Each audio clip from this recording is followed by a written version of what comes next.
షాలిపేటలో వ్యక్తి దారుణహత్యకు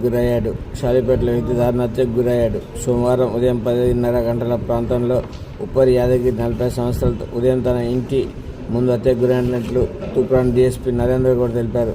సంఘటన స్థలాన్ని DSP Narender Goud, Ramampet CI Venkatarajagoud, Shankarampet SI నారాయణతో కలిసి పరిశీలించారు. మృతి చెందిన ఉప్పరి యాదగిరిపై గతంలో 2 కేసుల్లో ఉన్నాయన్నారు.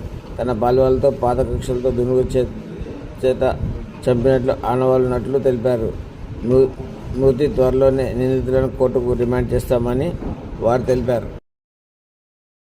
ఈరోజు ఉదయం 10:30 ప్రాంతంలో షాలిపేట గ్రామము శంకర్పేట మండలానికి చెందిన ఈ ఉప్పరి యాదగిరి అని చెప్పేసి ఈ వ్యక్తి హత్య చేయబడ్డాడు. సో గతంలో ఈయన మీద ఏంటంటే ఒక హత్యాయత్నము నేరము, హత్య కేసు, తర్వాత మిగతా ప్రాపర్టీ అఫెన్సెస్లో కూడా ఈయన నిందితుడు. సో ఈయనకు సంబంధించి పాలివాళ్ళతోటి ఈయనకు గొడవలు ఉన్నాయి. ఆ గొడవల్లో భాగంగా ఇది జరిగిందని చెప్పేసి మేము భావిస్తున్నాము. సో ఈయనకున్న ఈ శత్రుత్వాలు కానీ మిగతా అన్ని కోణాల నుంచి కూడా మేము కేసు ఇన్వెస్టిగేట్ చేస్తున్నాము. 10:30కి ఏంటంటే రాయితోటి మోదీ అతన్ని హత్య చేయడం జరిగింది. సో దీంట్లో ఎవరెవరు ఇన్వాల్వ్ ఉన్నారు, తర్వాత ఇంకేదని చెప్పేసి మేమంటే పూర్తి స్థాయిలో విచారణ చేసి దీనికి కారకుల్ని తొందరగానే మేము అరెస్ట్ చేసి కోర్టు ముందు ప్రవేశపెట్టడం జరుగుతుంది.